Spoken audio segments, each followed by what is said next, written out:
नमो रियंदाणं नमो सिद्धाणं नमो ऐरियाणं नमो ज्ञानं नमो समदाणं एसो पंजन मुक्कारो समभावपणासनो मंगलानं च बेदिवडो मंगलम मंगलम भगवान वीरो मंगलम गौतम प्रभु मंगलम स्तुतिभद्राध्याय जैन धर्मस्तु मंगलम सर्वारिष्टप्रागाय सर्वविस्तारदायिने सर्वलब्धिनिधनाय गौतम स्वामिने नमः।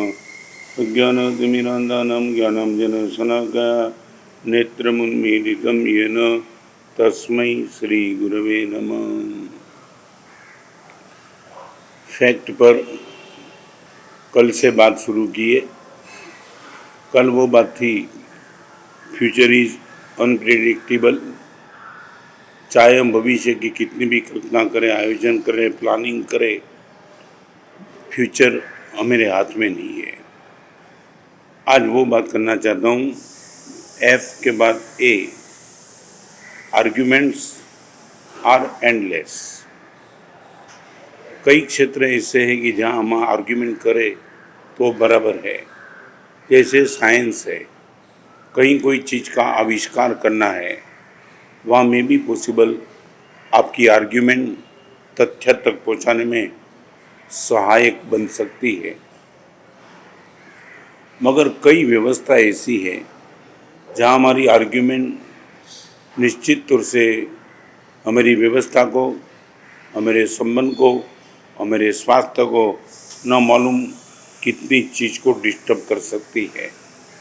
एज फॉर एग्जाम्पल, आपकी टॉप गियर में गाड़ी जाती है और रास्ते में पुलिस खड़ा है। आप ट्रैफिक चारों ओर देख रहे हो, कोई असुविधा नहीं है, सही ढंग से ट्रैफिक जा रहा है और पुलिस हाथ खड़ा करके आपको रोकती है, आगे नहीं जाना है। अभी आप इनके सामने आर्ग्यूमेंट करेंगे, चौराहे पर क्या दिक्कत है, गाड़ी बराबर है, पेट्रोल बराबर है, मैं ड्राइविंग अच्छा करता हूँ, मेरे पास ड्राइविंग का लाइसेंस है। ये आर्ग्यूमेंट कहाँ तक आपकी सही चलेगी? और मे बी पॉसिबल शायद आपकी आर्ग्यूमेंट के सामने शायद यदि कमज़ोर पुलिस हो वो झुक जाए और आपको आगे जाने दे।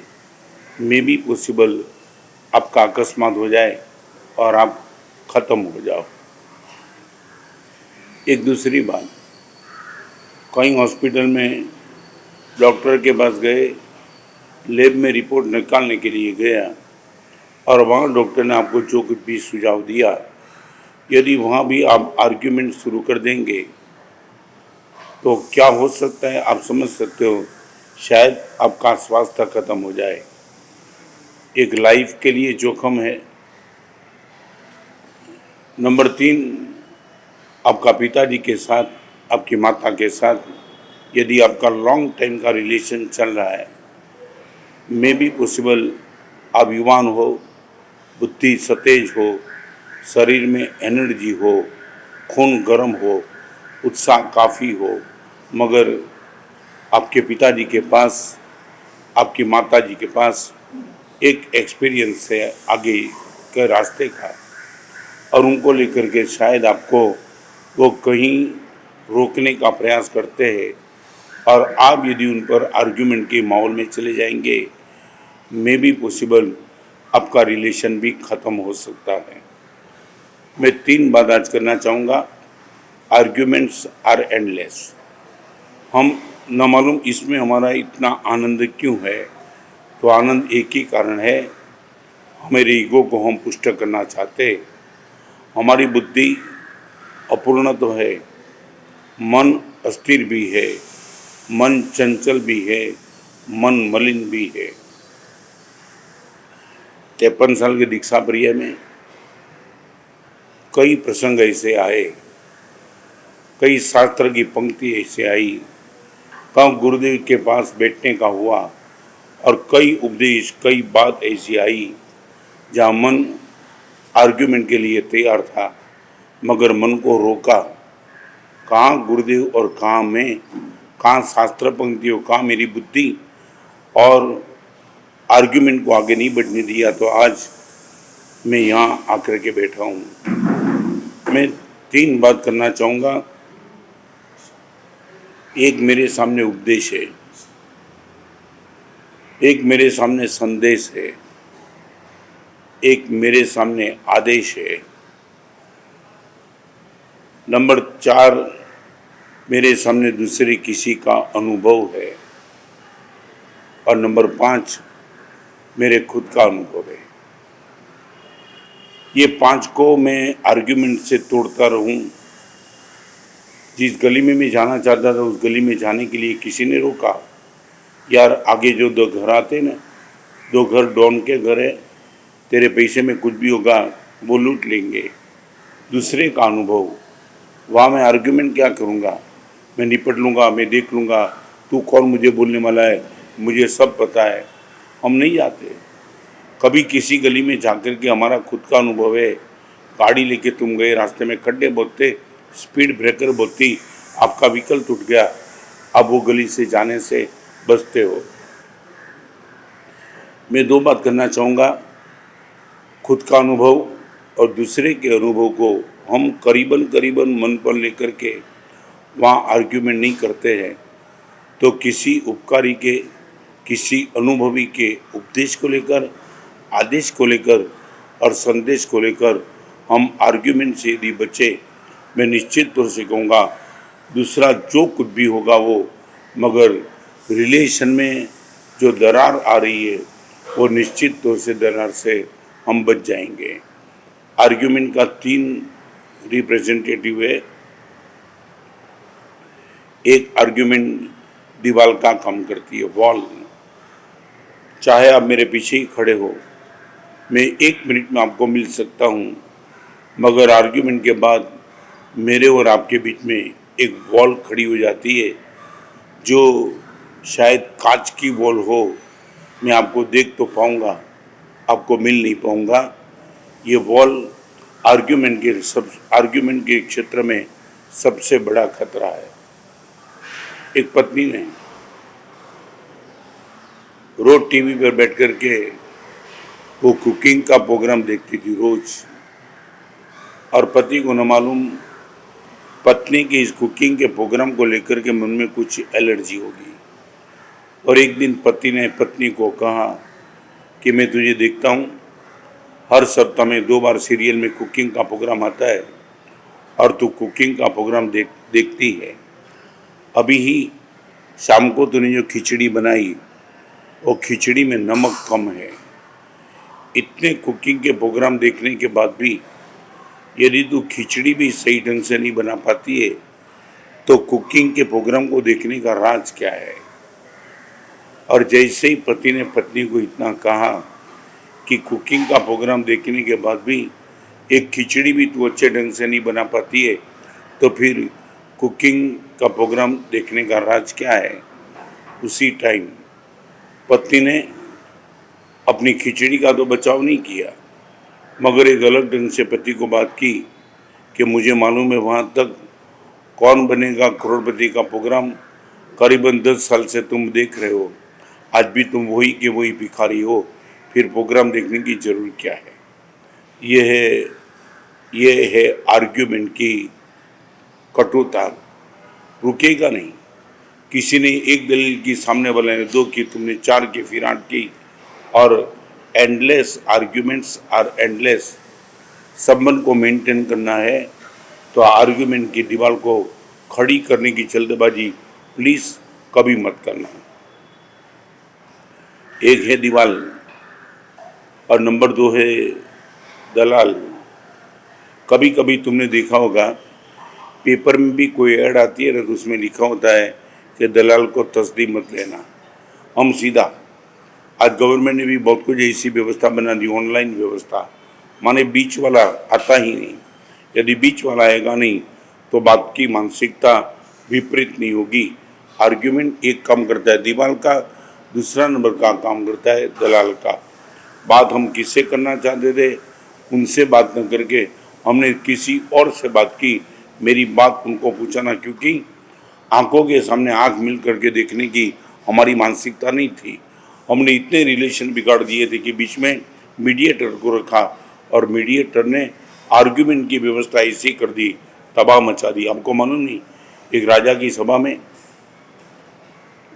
और राजा तो राजा ही रहते। और वो दूत को पूछा, तू जिस राजा की ओर से आता है वो राजा और मैं, मेरे और उनके बीच में तूने कोई फर्क देखा तो बता दे। और दूत ने चेहरे के मुस्कान के साथ बता दिया, राजन, फर्क, हमारा राजा चाहे कितना भी बड़ा हो मगर वो दूज का चांद है और आप पूनम के चांद। राजा ने खुश होकर के वो दूत को इनाम दे दिया।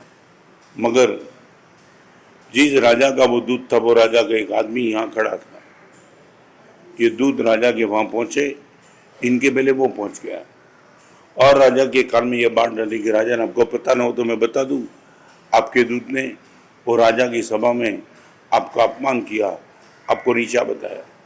राजा ने पूछा क्या हुआ? उसने सब कुछ बता दिया। आपको उसने दूध का चांद किया और उनको पूर्णिमा का चांद किया। राजा तो आखिर राजा होता है कान के कच्चे। और जैसे वो दूत आया और दूत को रिमांड पे ले लिया। राम कौर, मेरे लिए तूने वो राजा की सभा में ये बात बताई। दूत स्वस्थ था, चेहरे पे मुस्कान थी और वही मुस्कान के साथ उसने राजा को, राजन, लगता है कि किसी और ने आपके कान तक ये बात फैलाई है, कोई गलत नहीं है। आपने जो सुना, उसने जो बता दिया वो सही था। मैंने आपको दूज का चांद बता दिया और उनको पूनम का चांद बता दिया, वो बिल्कुल सही था। मगर मेरी बात आप सुनेंगे तब पता चलेगा आपका गौरव मैंने कम नहीं किया है मगर मैंने बढ़ाया है। राजा ने पूछा कौन सा गौरव बढ़ाया? कहाँ पूनम का चांद और कहाँ दूज का चांद? मेरा गौरव तूने कैसे बढ़ा दिया? तब उसने बता दिया, राजन, आपको पता होगा पूनम का चांद दूसरे दिन क्या होता है? वो रोज रोज रोज रोज रोज रोज छोटा होते चलता है। और दूज का चांद क्या करता है? रोज रोज रोज रोज वो बड़ा होते जा रहा है। अभी आप ही सोचो, मैंने वो राजा को पूनम का चांद कहा, आपको दूज का चांद कहा, वहाँ आपका गौरव कम किया था कि बढ़ाया था? तो मैं ये कहना चाहता हूँ, राजा ने इस दूत को इनाम दे दिया, वहाँ भी इनाम लेके आया, यहाँ भी इनाम लेके आया। क्या था, आमने सामने बात हुई तो एक काम बन गया।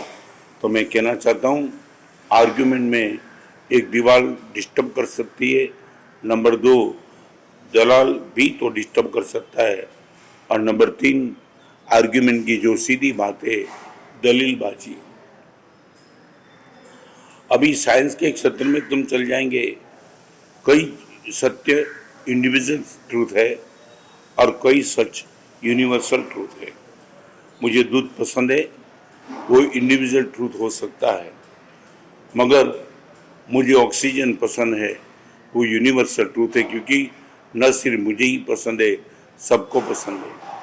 तो मैं आर्ग्यूमेंट के क्षेत्र में ये बात करना चाहूँगा, 3-4 क्षेत्र ऐसा रख दो, साइंस वहाँ आर्ग्यूमेंट शायद आप करो तो कोई दिक्कत नहीं है, मगर तुम वहाँ अंधविश्वास के साथ साइंस को स्वीकार कर सकते हो।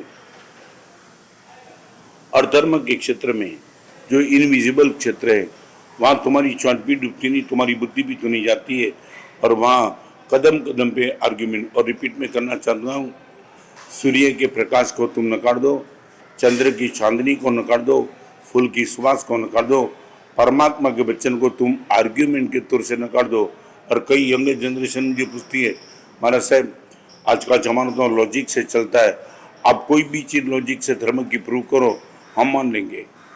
अभी वो युवाओं को मैं कहना चाहता हूँ, लॉजिक से प्रूव करने की बात धर्म के क्षेत्र में करता है, पहले थोड़ी संसार के क्षेत्र में करके दिखाओ। वो लड़के ने मुझे पूछा था इंदौर में, महाराज साहब क्या आप बताओ मैं कहाँ लॉजिक? मैं बोला कि एक बार बता देना, हेयर कटिंग सैलून में बाल कटवाने के लिए जहाँ जाता है वहाँ लॉजिक लगाया कभी? कोई भी हेयर कटिंग सैलून में जाकर के नाई के सामने बैठ जाता है, नाई बोलता है सर नीचा कर दो, और तुम नीचा कर देते हो। जिसके हाथ में अस्त्रा है वहाँ तुम खुद का सर नीचे करते हो, वहाँ लॉजिक तुमने बता दिया, यार एक बार बता दे, तेरे हाथ में अस्त्रा है, मुझे पता नहीं होगा, मैं नीचे झुक जाऊँगा, मेरा सर काट तो नहीं डालेगा ना? तुमने वहाँ कोई लॉजिक नहीं किया, वहाँ तुमने सीधा सरेंडर किया। एक और बात, रास्ते में चलते जो अननोन रिक्शा वाला, अननोन, जिनके कपड़े गंदे, जिनके बाल बिखरे हुए, जिनके मुंह में गुटखा है, जिनका चेहरा देखने का शायद तुम्हें मन भी नहीं होता है, वहां रास्ते से गया, रिक्शा खाली देखी, तुमने हाथ खड़ा कर दिया और रिक्शा वाले को बोल दिया चलो मैं बम्बई में हूँ, मरीन ड्राइव ले चल। आपने शायद वो बोला दादर ले चल। मैं इतना पूछना चाहता हूँ, रिक्शा वाले की रिक्शा में बैठने के पहले तुमने लाइसेंस देखा क्या? वो एक्सीडेंट नहीं करेगा पक्का किया क्या? वो नशे में नहीं है पक्का किया क्या? उनका अनुभव तुमने कभी देखा? कुछ नहीं।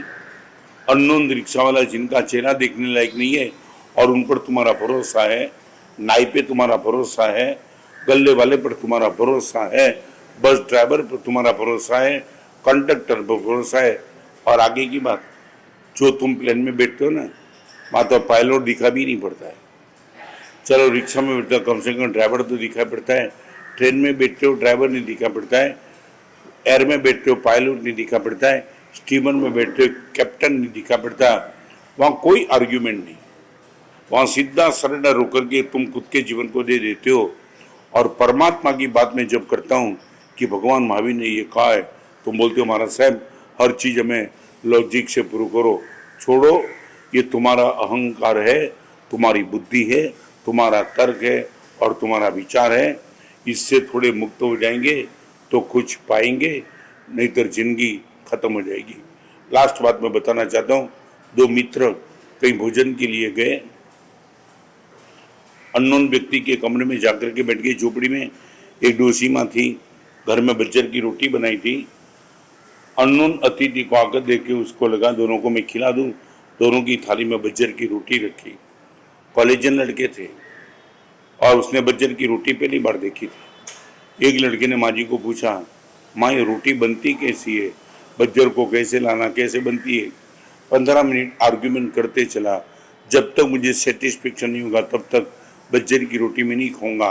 आखिर वो डोसी माँ ने सब कुछ दलील का जवाब दिया, सेटिस्फेक्शन हो गया और रोटी खाने के लिए थाली पे हाथ डाला, रोटी गायब थी। वो हैरान, उसने माँ को पूछा, माँ रोटी तो आपने रखी थी ना? तो रोटी तो है नहीं। तो बाजू वाला उनका मित्र था, उसने बोला रोटी में खा गया। किसने पूछा? उसने बोला जब भूख लगती है ना तब आर्ग्यूमेंट की जरूरत नहीं होती है, एक्शन की जरूरत होती है। मैंने सीधा भोजन खा लिया तो आर्ग्यूमेंट करते चल, अभी पता तो चला ना कि बज्जर की रोटी रोजी करी बराबर है, रख तेरे पर लॉजिक, तू भूखा रहा, मेरा पेट भर गया।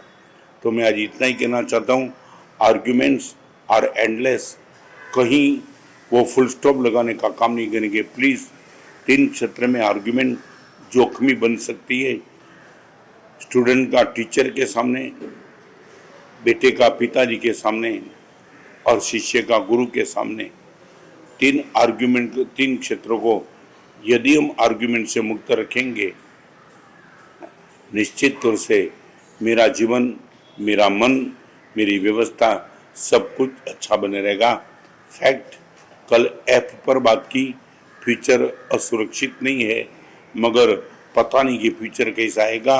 आज एफ ए की बात की, आर्ग्यूमेंट्स आर एंडलेस। दलील से बचो, दीवाल से बचो और दलाल से बचो और जिंदगी को खुशहाल रखो।